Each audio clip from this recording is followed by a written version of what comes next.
N'ayez pas peur de le couper.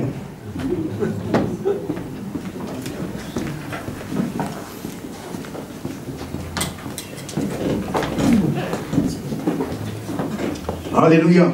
Amen. Guéri par ses blessures. Vous savez, nous avons cette grâce de Dieu d'être guéri. Vous avez été blessé.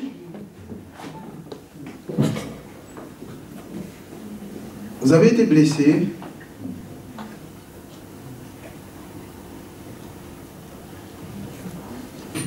J'ai pas de réponse.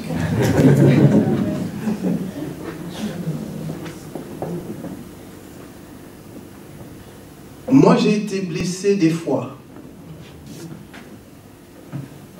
Là où je ne m'y attendais pas, j'ai été blessé. Mais vous savez, lorsque vous regardez à Dieu, lorsque vous regardez au Seigneur et que vous lui laissez toute la liberté dans vos vies, il est capable de vous guérir. Et lorsque le Seigneur vous guérit, il referme les cicatrices. Et les cicatrices refermées par le Seigneur ne s'ouvrent plus. Amen. Alléluia. J'aime bien ce petit chœur qui a été chanté, guéri par ses blessures, par ses meurtrissures, nous dit la parole de Dieu, nous avons été guéris. Amen. Alléluia. Alors nous allons ouvrir la parole de Dieu dans la Genèse. Le commencement. Genèse au chapitre 41, versets 38 à 46. Nous allons rester ce matin sur l'histoire de Joseph que nous avons partagée. Nous avons commencé une belle histoire qui concerne ce jeune homme qui est entré dans sa destinée, dans quelque chose de glorieux et d'extraordinaire que Dieu avait préparé pour lui. Ça ne s'est pas fait sans difficulté, sans souffrance, sans épreuve. Ça ne s'est pas fait uniquement dans la joie, mais la finalité de la vie de Joseph a été la joie et la paix. Amen. Nous allons lire dans Genèse chapitre 41, versets 38 à 46. Il nous a dit, et Pharaon dit à ses serviteurs, trouverons-nous un homme comme celui-ci, ayant en lui l'Esprit de Dieu? Et Pharaon dit à Joseph, puisque Dieu t'a fait connaître toutes ces choses, il n'y a personne qui soit aussi intelligent et aussi sage que toi. Je t'établis sur ma maison et tout mon peuple obéira à tes ordres. Le trône seul m'élèvera au-dessus de toi. Pharaon dit à Joseph, vois, je te donne le commandement de tout le pays d'Égypte. Pharaon ôta son anneau de sa main et le mit à la main de Joseph. Il le revêtit d'habits de fin lin et lui mit un collier d'or au cou. Ainsi, le fit monter sur le champ qui suivait le sien, et l'on criait devant lui à genoux. C'est ainsi que Pharaon lui donna le commandement de tout le pays d'Égypte. Il dit encore à Joseph, je suis Pharaon, et 103 personnes ne lèvera la main ni le pied dans tout le pays d'Égypte. Pharaon appela Joseph du nom de Tsaphonat Paénéac, et il lui donna pour femme Asnath, fille de Potiphéra, prêtre d'On. Et Joseph partit pour visiter le pays d'Égypte. Joseph était âgé de 30 ans lorsqu'il se présenta devant Pharaon, roi d'Égypte, et il quitta Pharaon et parcourut tout le pays d'Égypte. Alléluia. Nous voyons, mes bien-aimés, dans cette belle fin de l'histoire, comment Dieu va faire en sorte que Joseph entre dans ce qu'il avait prévu pour sa vie. Vous vous souvenez que nous avons lu dernièrement quelques versets en amont concernant l'histoire de Joseph. Et c'est la raison pour laquelle j'ai dit que la destinée de Joseph, ou son ascension dans le pays d'Égypte, ne s'est pas faite uniquement dans la joie. Et vous connaissez tous l'histoire, comment, par quel chemin Joseph est passé pour accéder à ce poste le plus important dans le pays d'Égypte. Il nous a dit, le roi Pharaon dit que le trône, je suis Pharaon, et le trône seulement me séparera de toi. C'est-à-dire que le premier homme fort dans ce pays d'Égypte, c'est moi, Pharaon, parce que je suis le Pharaon. Mais celui qui viendra après moi, ce ne sera pas un Égyptien, ce sera toi, Joseph, parce que tu as montré une intelligence et une sagesse que nul autre dans ce pays d'Égypte n'a montré. Au travers de ces songes donnés à Joseph, nous voyons que Dieu avait déjà tracé un avenir, prévu un bel avenir pour lui. Et je crois que Dieu a pour chacun d'entre nous, pour son peuple et pour chacun de ses enfants, un bel avenir. Je le crois de tout mon cœur. Et je crois que Dieu a un bel avenir pour vous. Je crois que Dieu a un bel avenir pour moi. Je crois que Dieu a déjà tracé un bel avenir, qu'il a déjà préparé un bel avenir dans le ciel, pour que nous puissions y entrer déjà sur cette terre. Entrer dans cet avenir, dans ce bel avenir, sur cette terre. Vous connaissez ce texte qui se trouve dans Jérémie au chapitre 29, verset 11. Qui peut me citer ce texte? Oui, vous avez dit, je suis un peu sourd. Parlez plus fort. Projet de paix et non de malheur. Alléluia. Alors, Dieu dit à Jérémie, car je connais les projets que j'ai formés pour vous. Quand Dieu dit, je connais les projets que j'ai formés pour vous, il ne dit pas simplement, Jérémie, je connais les projets que j'ai formés pour toi, que j'ai formés pour ta vie. Il dit à Jérémie, je connais les projets que j'ai formés pour vous. Le vous concerne qui? Mais le vous concerne les enfants de Dieu. Le vous nous concerne. Le vous concerne ceux et celles qui ont donné leur vie à Jésus. Ceux et celles qui appartiennent au Seigneur. Moi, j'appartiens au Seigneur. Moi, je suis un enfant de Dieu. Est-ce que vous êtes des enfants de Dieu? Si vous êtes des enfants de Dieu, le bel avenir que Dieu a préparé, il l'a préparé pour vous aussi. Car je connais les projets que j'ai formés pour vous, dit l'Éternel, projets de paix et non de malheur, afin de vous donner un avenir et de l'espérance. Oui, mes frères et mes sœurs, Dieu connaît.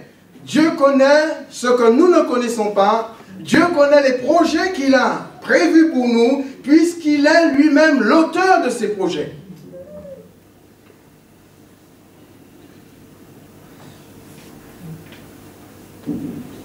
Si vous ne connaissez pas les projets que Dieu a préparés pour vous, eh bien oui, il faut le lui demander.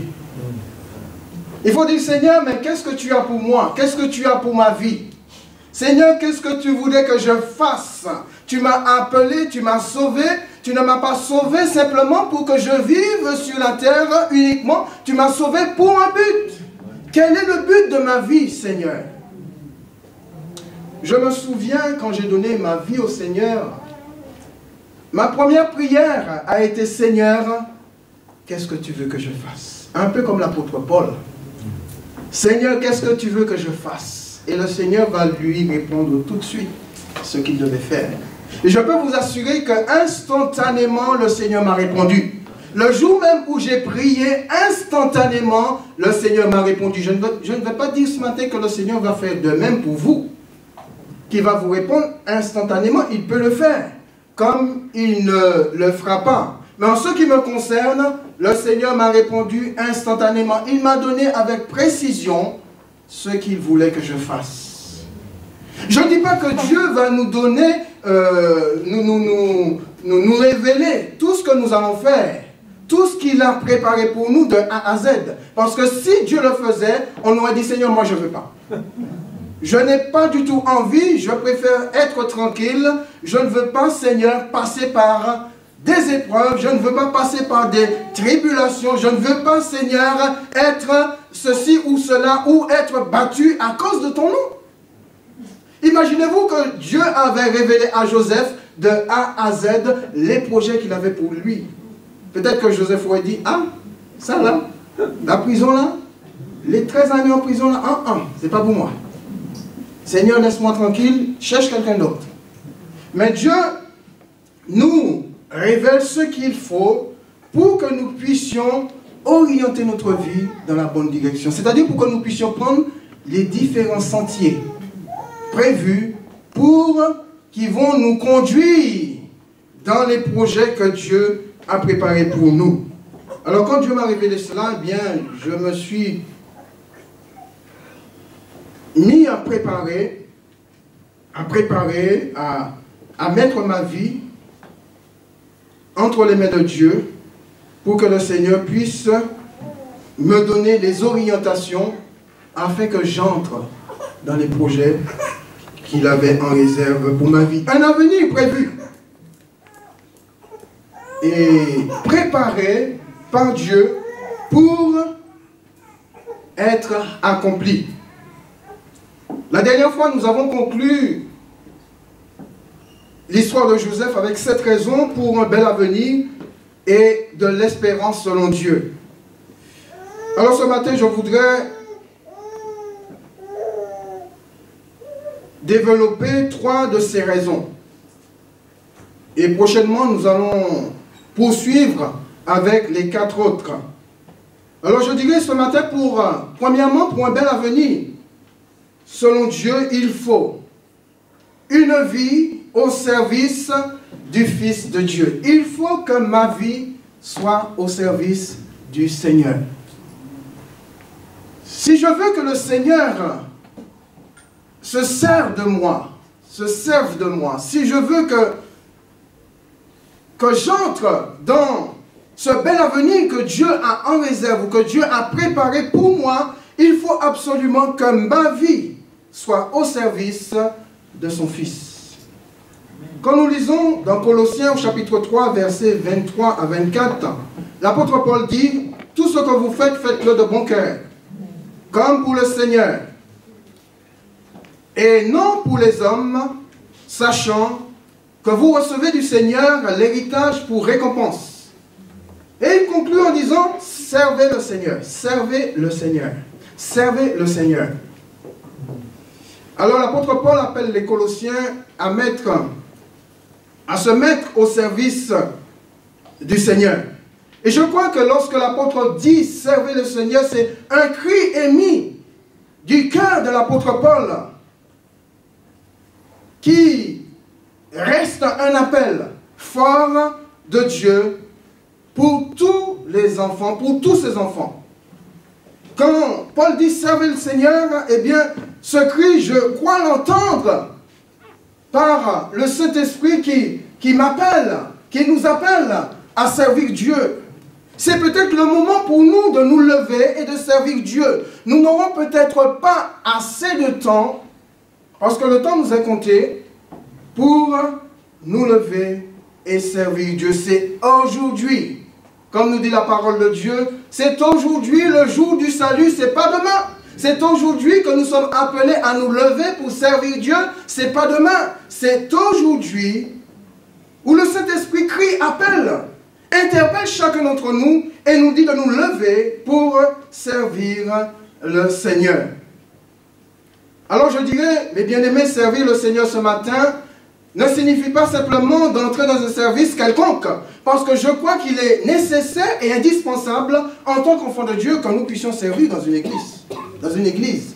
Si nous sommes dans une communauté locale, il est tout à fait normal, si nous sommes sauvés et enfants de Dieu, il est tout à fait normal que nous entrions dans un service, quel que soit le service. Parce que la Bible nous dit, tout ce que ta main trouve à faire, fais-le. Tout ce que ta main trouve à faire, fais-le. Donc c'est tout à fait normal pour que l'Église vive, il faut absolument que chacun puisse se mettre au service du Seigneur. Servez le Seigneur, dit l'apôtre Paul. Mais je crois que la pensée du Seigneur va au-delà d'un service dans l'Église. Et je pense que la pensée du Seigneur est beaucoup plus profonde que celle-là.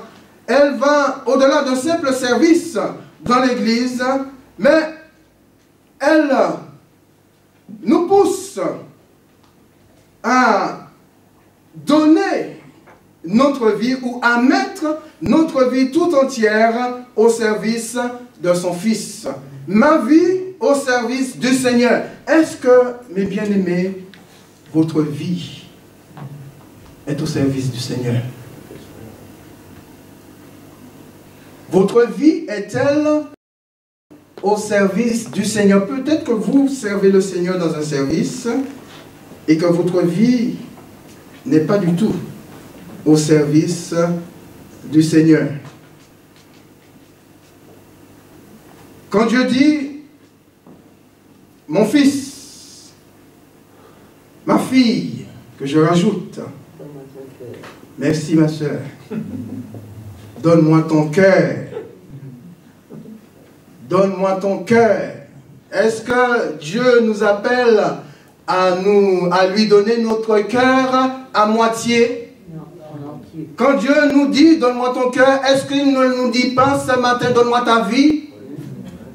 Est-ce que ce n'est pas notre vie tout entière que Dieu nous demande pour le servir? Mon fils, ma fille, donne-moi ton cœur, ou mon fils, ma fille, donne-moi ta vie. Que ta vie soit entièrement à mon service.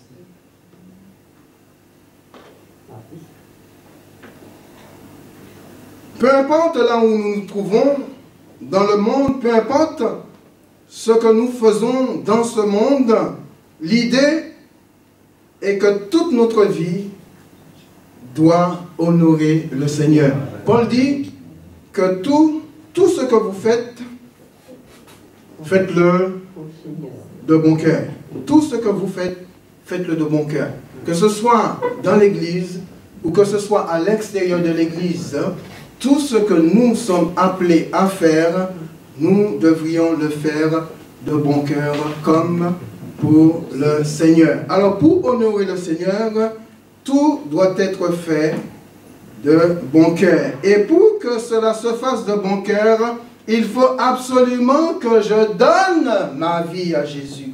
Que ma vie tout entière soit livrée entre les mains du Seigneur. C'est de cette manière-là que mon service sera fait avec joie, quand ma vie est livrée entre les mains du Seigneur. Quand j'ai donné toute ma vie à Jésus, quand j'ai dit à Jésus, ma vie t'appartient, et que j'entre dans un service dans l'église, eh bien je ferai le service avec joie. Amen.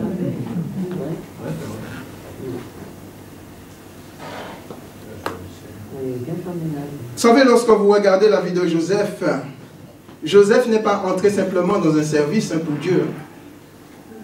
Il n'est pas simplement entré dans un service pour Dieu. Toute sa vie a été au service de Dieu.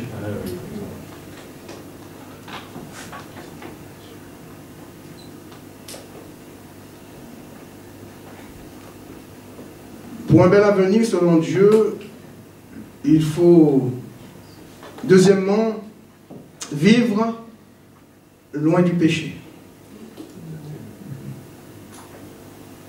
Je crois que c'est important de regarder le péché comme Dieu le regarde. De voir le péché comme Dieu le voit. La Bible dit que Dieu aime le péché, mais il est le pécheur. Personne ne réagit? Ah, merci. Vous êtes à l'écoute. C'est tout à fait le contraire.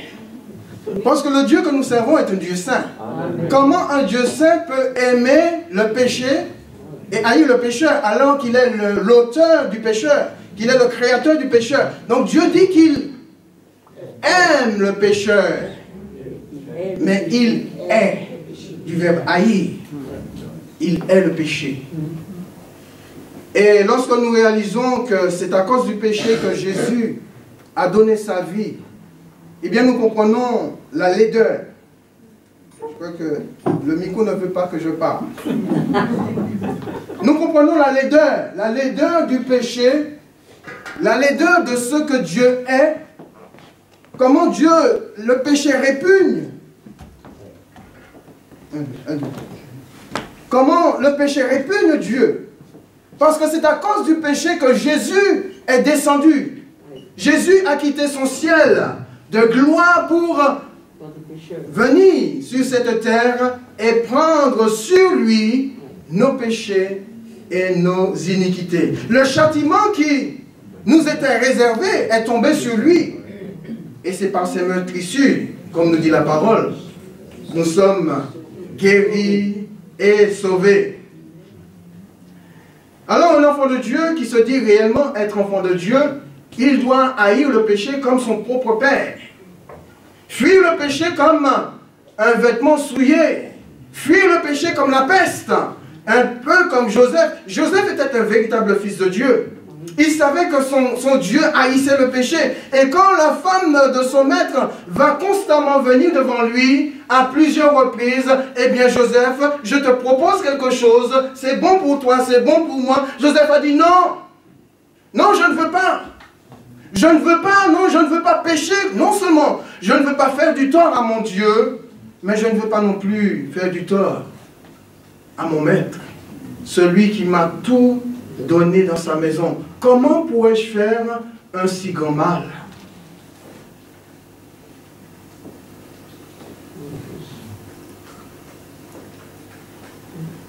Dieu a tout fait pour gagner les pécheurs et les garder dans sa présence.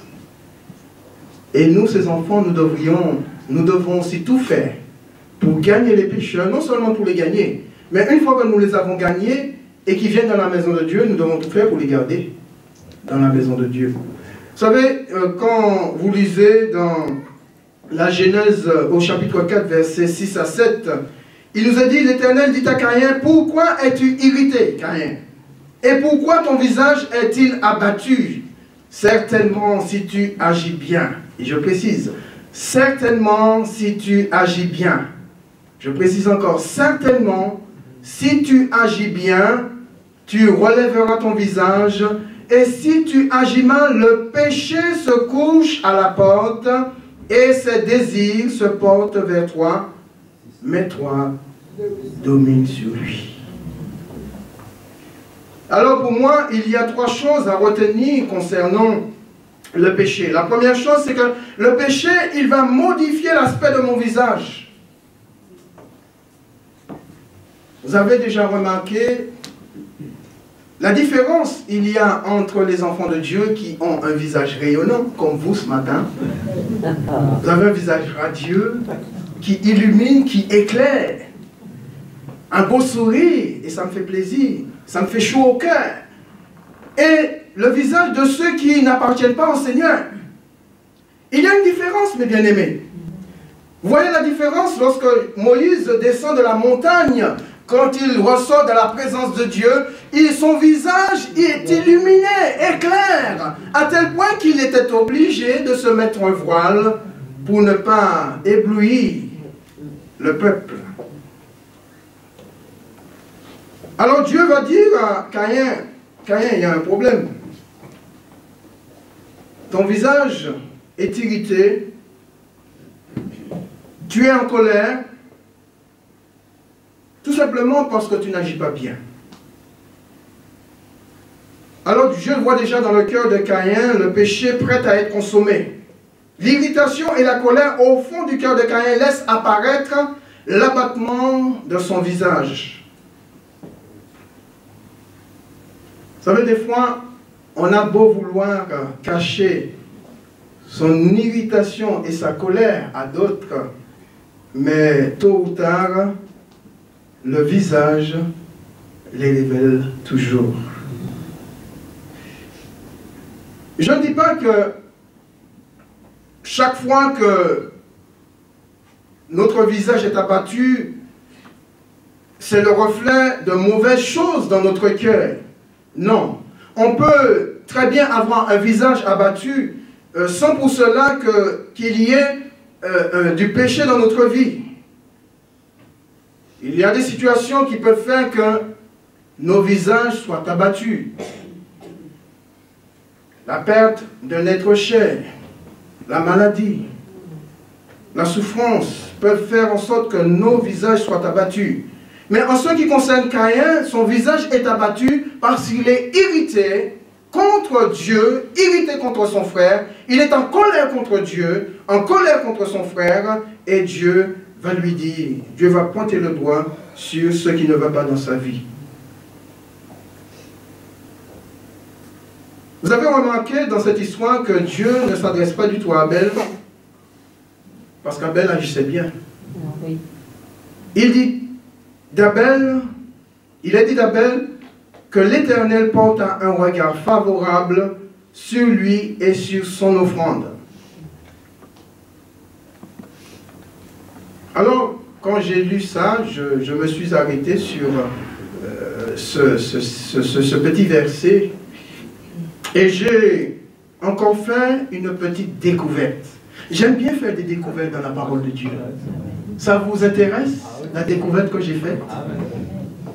Et les découvertes que je fais, j'aime bien les partager parce que je crois que lorsque Dieu donne, il ne donne pas pour qu'on puisse garder. Il donne pour que nous puissions partager et ce qui a réjoui votre cœur puisse aussi réjouir le cœur des autres. Alors, est-ce que vous voulez entendre la petite découverte que j'ai faite?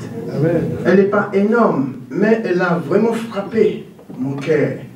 Et ça me donne de vivre des choses ou de me présenter devant Dieu d'une autre manière, ou de présenter à Dieu mes offrandes d'une autre manière.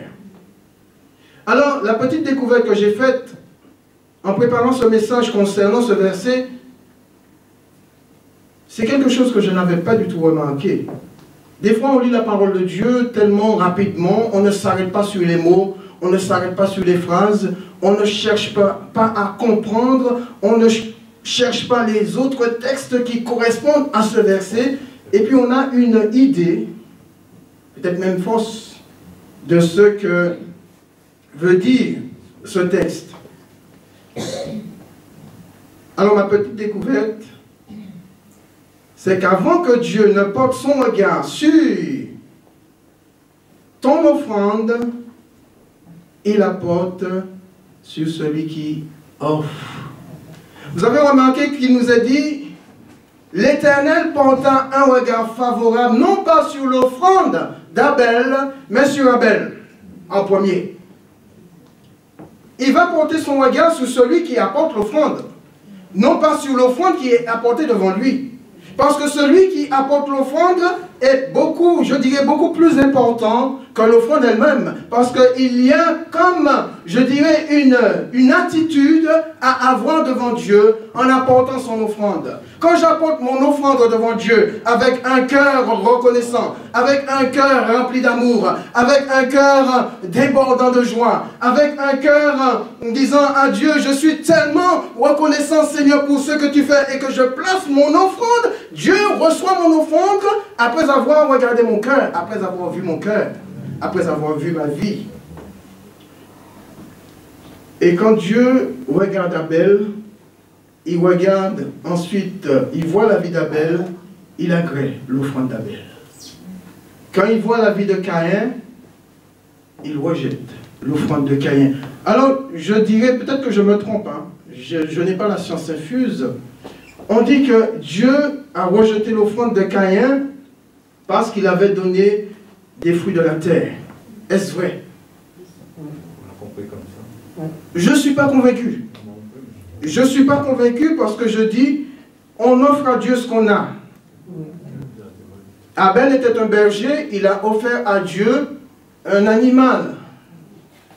Caïn était cultivateur, il offrait à Dieu ce qu'il avait.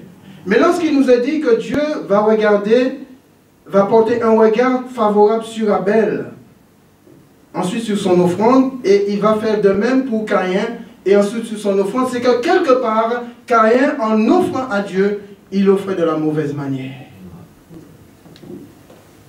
C'est pour ça, mes bien-aimés, c'est important, très important, que ce soit dans le service de Dieu, lorsque nous venons servir Dieu dans quel que soit le service, le plus important n'est pas le service de Dieu, c'est l'attitude de mon cœur. Et c'est ce que Dieu regarde, c'est l'attitude de mon cœur. Comment je sers Dieu? Comment je me trouve dans le service de Dieu? Dieu ne regarde pas le service que je fais, ni les bonnes choses que je fais dans son service. Dieu regarde uniquement, premièrement, l'attitude de mon cœur dans son service.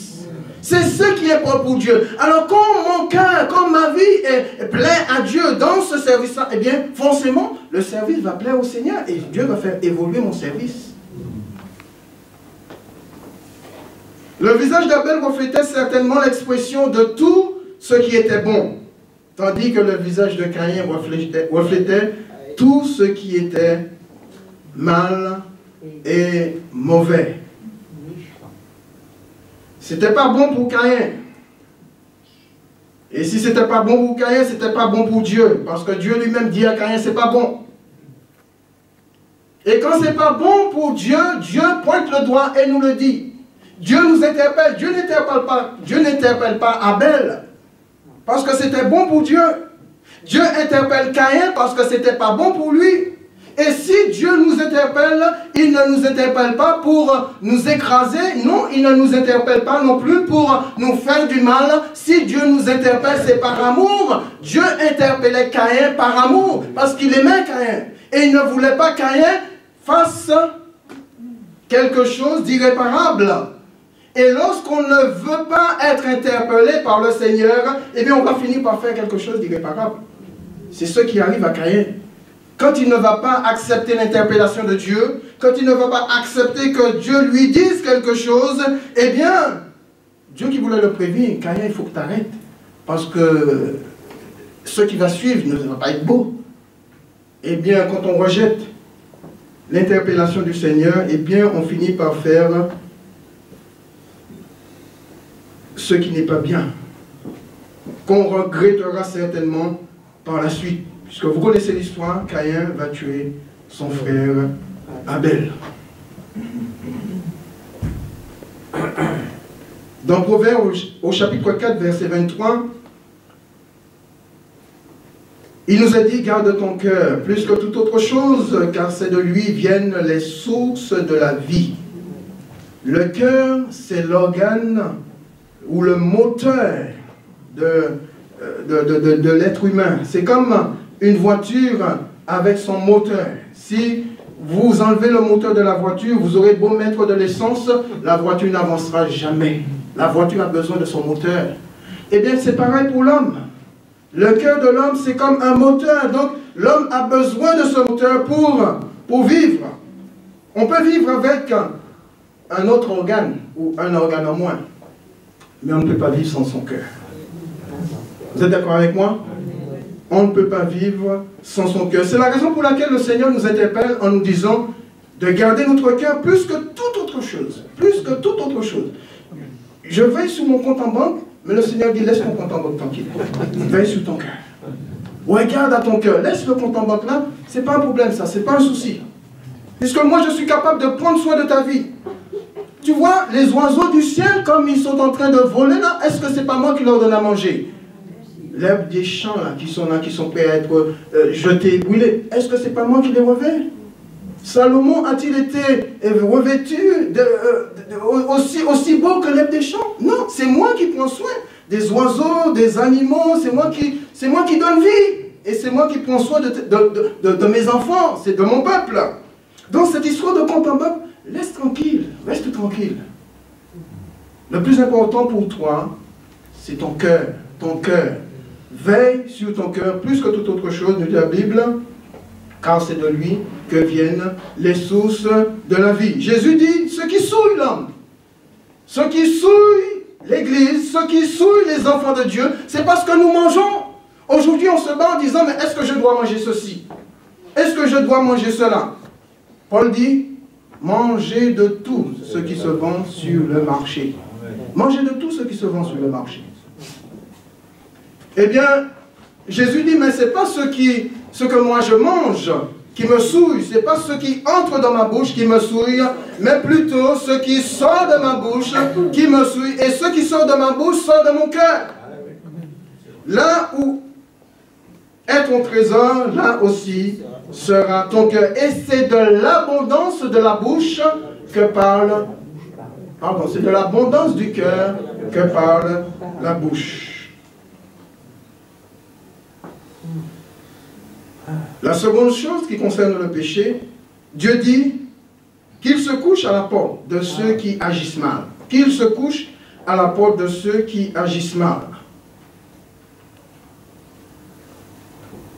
Dieu s'adresse à Caïn parce qu'il agissait mal et il voyait le péché se coucher à la porte de Caïn.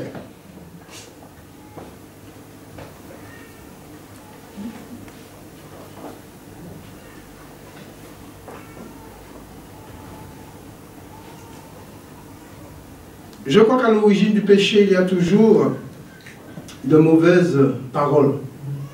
Il y a une suite de choses qui va conduire l'enfant de Dieu à consommer le péché.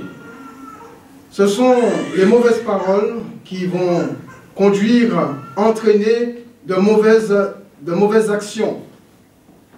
Le péché qui se couche à la porte ne s'endort pas. Il n'est pas endormi, le péché. Pourquoi? Parce qu'il attend l'occasion favorable. Il attend le moment propice pour se manifester. Couchez-vous à côté de quelqu'un, vous qui êtes marié, vous vous couchez à côté de votre époux, de votre épouse, et vous n'êtes pas endormi. Ce que l'époux ou l'épouse dit, fait, vous le savez. Parce que vous êtes simplement couché et non endormi. Dans Éphésiens, au chapitre 4, versets 29 à 30, la parole de Dieu nous dit qu'il ne sort de votre bouche aucune parole mauvaise, mais qu'il y ait lieu de quelques bonnes paroles qui servent à l'édification et communiquent une grâce à ceux qui l'entendent. Dans le texte original, le mot mauvais ou mauvaise, c'est pourri ou gâté. Pourri ou gâté. Alors je vais relire ce texte avec les mots qui conviennent. Qu'il ne sorte de votre bouche aucune parole pourrie ou gâtée. Qu'il ne sorte de votre bouche aucune parole pourrie ou gâtée. S'il y a lieu quelques bonnes paroles qui servent à l'édification et communiquent une grâce à ceux qui l'attendent, n'attristez pas le Saint-Esprit de Dieu par lequel vous avez été scellés pour le jour de votre rédemption.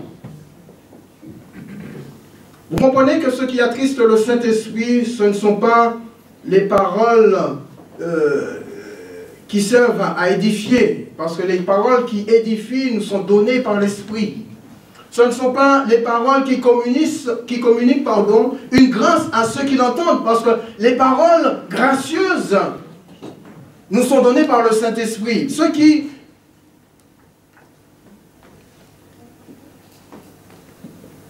attristent le Saint-Esprit, ce sont les paroles pourries ou gâtées qui sortent de notre bouche et qui affectent les autres, qui affectent en premier le Saint-Esprit, qui nous affecte nous et qui affecte aussi les autres. Mais par contre, si nous veillons sur notre cœur. Et si nous donnons toute la liberté à la personne du Saint-Esprit, eh bien, il nous communiquera des paroles édifiantes.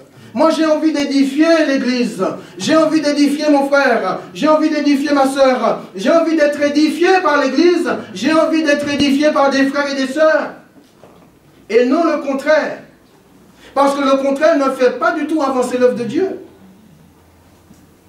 Le contraire va détruire l'œuvre de Dieu et c'est ce que le diable cherche à faire. La troisième chose à retenir concernant le péché, Dieu parle de son pouvoir de domination. Le péché a un pouvoir de domination sur ceux qui agissent mal. Si nous agissons mal, eh bien, le péché va dominer sur nos vies. On ne pourra pas l'empêcher de dominer sur nos vies. Mais si nous agissons bien, eh bien, nous aurons ce pouvoir de dominer sur le péché. Pourquoi? Parce que tout simplement, lorsque vous êtes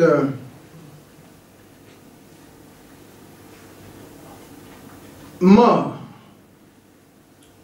à vous-même, comme nous dit la parole de Dieu dans Romains chapitre 6, verset 11, « Ainsi vous-même, regardez-vous comme mort au péché et comme vivant pour Dieu en Jésus-Christ. » Lorsque vous êtes mort au péché, eh bien, le péché qui se réveille et qui désire trouver quelque chose en nous pour se manifester, il ne trouvera rien du tout en nous puisque nous sommes morts. Nous sommes morts au péché.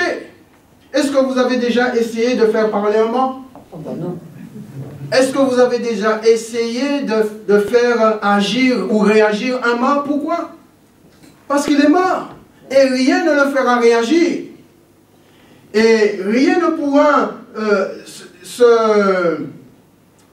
le toucher pour le faire réagir. Il en est de même pour le péché. Lorsque le péché trouve quelque chose en nous qui lui permet de nous faire réagir, eh bien, il finira par dominer sur nos vies. Vous savez, comme petit exemple, si moi, par exemple, moi, je ne dis pas vous, moi j'aime bien les gâteaux. J'aime bien les flancs coco, j'aime bien les flancs nature, j'apprécie ça. Tout ce qui a la crème, j'aime ça. Alors, j'ai déjà un désir, vous comprenez? Le désir est déjà dans mon cœur, parce que j'aime ça. Et je suis vivant par rapport à ce désir-là. Quand je passe devant une boulangerie et que je vois un flan coco, un flan nature, le désir qui est là dans mon cœur va me dire, entre, achète un repas. Pourquoi? Parce qu'il y a ce désir-là, vous comprenez ce que je veux dire? Et le désir va me pousser à acheter. Et je vais manger, je vais être heureux, je vais être bien. Mais si moi j'aime pas les flancs au coco, j'aime pas les flancs nature, j'aime pas ça. Donc quelque part en moi, il n'y a aucun désir par rapport à cet élément-là. Donc quand je vais passer devant une boulangerie, je dis non, ça ne m'intéresse pas. Parce que j'aime pas ça. Mais le péché c'est pareil. Le péché, quand il trouve un désir en nous, il va venir et il va dominer sur nos vies. Mais s'il ne trouve rien en nous, s'il n'y a aucun désir en nous, si nous sommes morts, eh bien il va s'en aller. Joseph avait bien compris qu'il ne fallait pas que le péché trouve des désirs en lui. Et quand cette femme va venir après lui constamment, Joseph, il va dire non. Et à un moment donné, il va fuir. Même des fois, si vous avez du mal à résister, fuyez. Faites comme Joseph. Fuyez.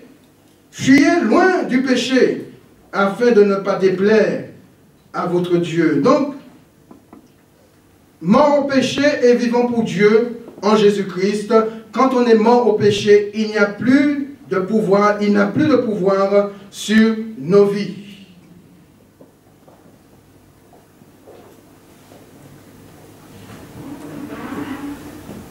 Alors, pour un bel avenir, selon Dieu, il faut troisièmement laisser parler la justice divine. Vous savez, nous vivons dans un monde où la justice ne veut rien dire, ne veut pas dire grand-chose. Quand on regarde bien, le plus souvent, ce sont les innocents qui sont condamnés et les coupables sont absous. Et beaucoup se disent, est-ce que c'est ça la justice? C'est la justice des hommes. C'est la justice humaine. Et il y a un chant que j'aime bien, je ne sais pas si vous connaissez ce chant, qui parle de la justice qui invite le mensonge à manger à la même table. Ils sont tous les deux là assis et ils mangent à la même table. Ils sont amis. Ils s'invitent les uns les autres et ils mangent à la même table. Ça, c'est la justice humaine. Mais la justice de Dieu n'invitera jamais le mensonge à manger à la même table qu'elle. La justice marche toujours de pair avec la vérité. Joseph est accusé injustement par la femme de Potiphar, son maître, qui ne cherche même pas à comprendre. Il va tout de suite le jeter en prison. Mais Joseph va rester bouche fermée. Il ne va rien dire parce qu'il sait très bien que ça ne sert à rien. Est-ce que mon maître va me croire, moi qui ne suis qu'un esclave, ou croire son épouse? C'est la parole de son épouse par rapport à la parole de Joseph. Donc Joseph ne dit rien, il va en prison. Il sait très bien que celui qui lui a donné des songes, tôt ou tard, le justifiera. La justice de son Dieu parviendra à le libérer. Et c'est ce que nous voyons. Même si Joseph a passé 13 années de sa vie en prison, eh bien, le jour J, Dieu va le faire sortir immédiatement de prison et Dieu va l'élever. La justice de Dieu sera toujours là pour nous élever, pour nous accorder ce dont nous avons droit. Parce que Dieu ne considère pas ne regarde pas ou ne considère pas le coupable comme innocent, ni l'innocent comme coupable. Dans 2 Thessaloniciens, chapitre 1er, versets 3 à 9,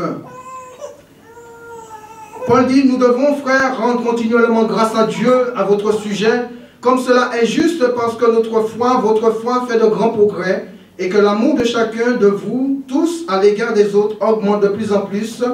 Aussi, nous glorifions-nous de vous dans les églises de Dieu à cause de votre persévérance et de votre foi au milieu de toutes vos persécutions et des souffrances que vous avez à supporter. C'est une preuve du juste jugement de Dieu pour que vous soyez dignes du royaume de Dieu pour lequel vous souffrez.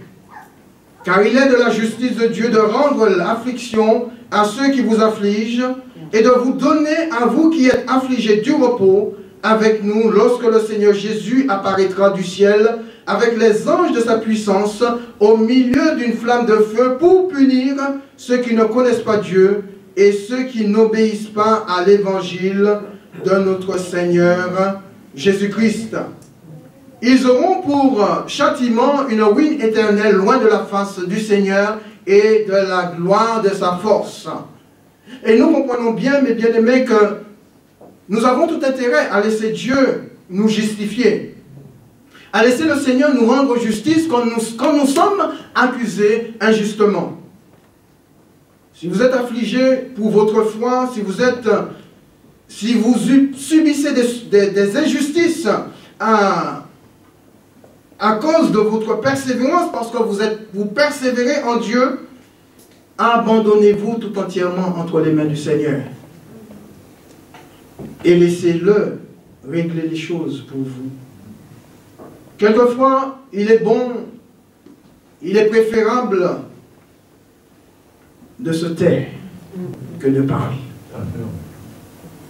Il est préférable quelquefois de se taire que de parler.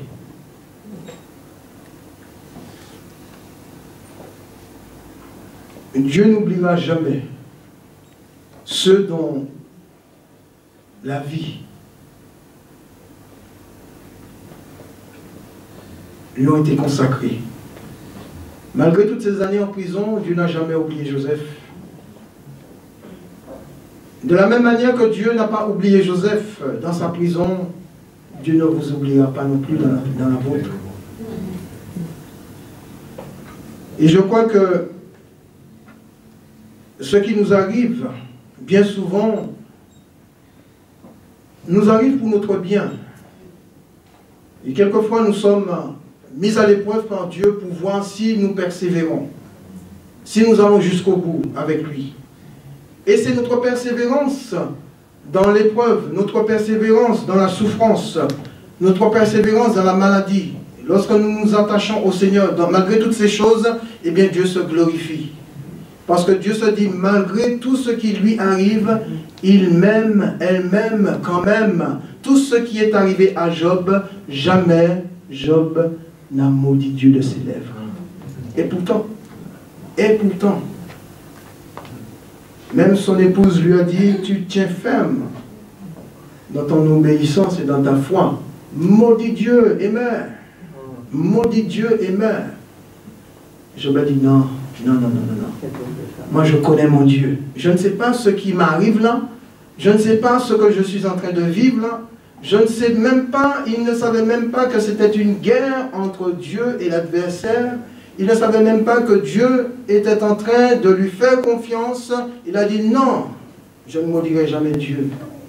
Peu importe ce qui m'arrive, je garderai toujours ma foi, ma confiance et mon espérance en mon Rédempteur. Et un jour, mes yeux verront mon Rédempteur. Dans Jacques, chapitre 1er, versets 2 à 4, Jacques dit, mes frères, regardez comme un sujet de joie complète les diverses épreuves auxquelles vous pouvez être exposés. Les diverses épreuves auxquelles vous pouvez être exposés, sachant que l'épreuve de votre foi produit la patience. Mais il faut que la patience accomplisse parfaitement son œuvre, afin que vous soyez parfaits et accomplis, sans faillir en rien. Jacques dit que nous devrions regarder les épreuves auxquelles nous sommes exposés de la bonne manière. Comment?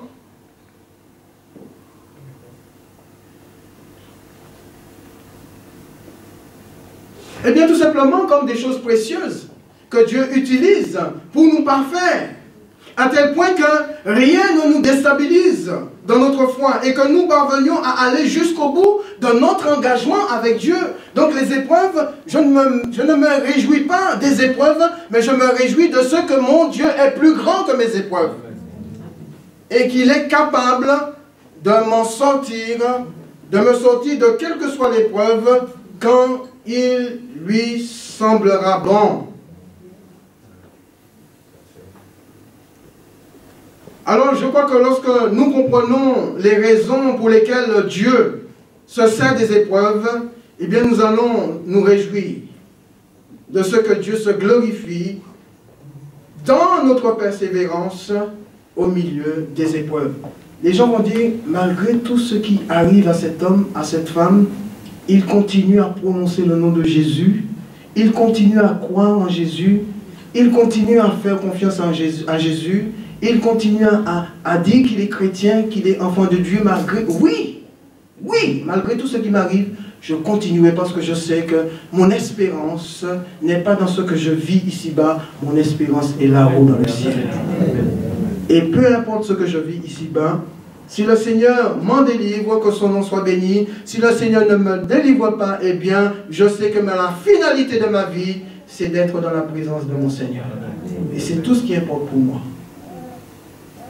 Alors pour conclure, je dirais dans Jérémie 29, 11, que nous avons lu tout à l'heure, « Car je connais les projets que j'ai formés pour vous, dit l'Éternel, projets de paix et non de malheur, afin de vous donner un avenir et de l'espérance. » L'ascension de Joseph dans le pays d'Égypte ne s'est pas faite uniquement dans la joie.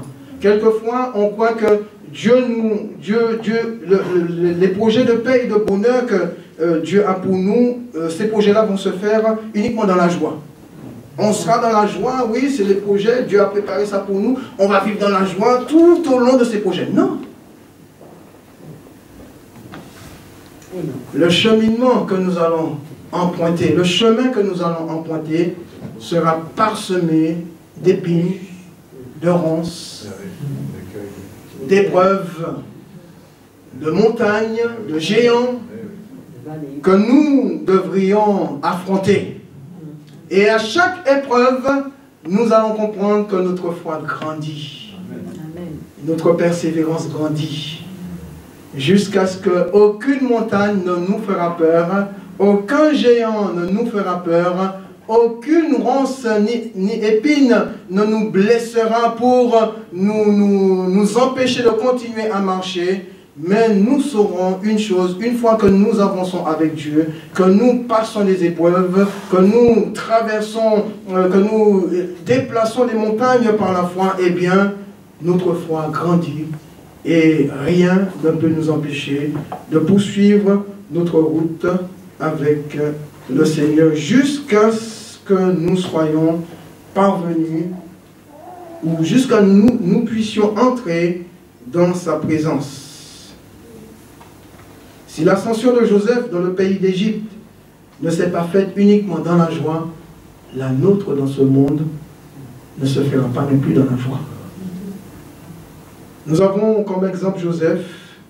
Suivons ses traces. Même le maître a connu la souffrance. Jésus même a connu la souffrance. Alors ce qui est important pour moi, pour nous ce matin, c'est premièrement de veiller à ce que nos vies tout entières soient au service de celui qui nous a sauvés.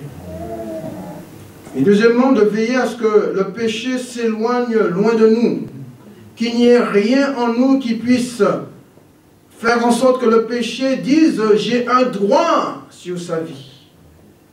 Et troisièmement, de veiller à ce que notre foi et notre confiance ne se détournent jamais du Seigneur jusqu'à ce que nous entrions dans notre héritage final. Prions le Seigneur. Seigneur notre Dieu, notre Père, nous te bénissons et nous te remercions, Seigneur, pour ta parole. Cette parole qui est esprit et vie. Pardonne-moi, Seigneur, si toutes les fois il y a eu de l'humain dans cette parole. Et merci pour ce que ton esprit a pu communiquer à ton peuple.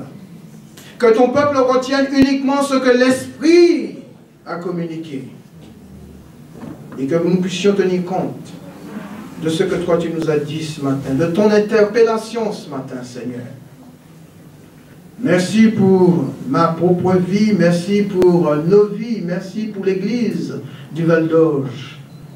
Notre désir, Seigneur, c'est que toutes nos vies soient à ton service, avant même de pouvoir te servir, que nos vies te servent, Seigneur. Que ta bénédiction, Père, et que ta grâce accompagne cette assemblée pour que, mon Dieu, là où tu nous as placés,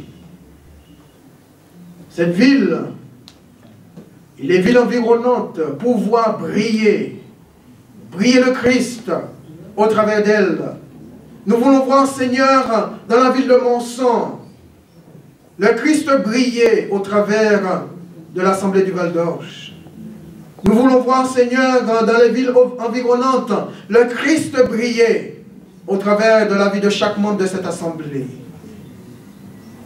Alors nous te remercions, Seigneur, pour la puissance de ton Saint-Esprit, pour la personne du Saint-Esprit qui œuvre et qui travaille pour que nous puissions briller dans ce monde,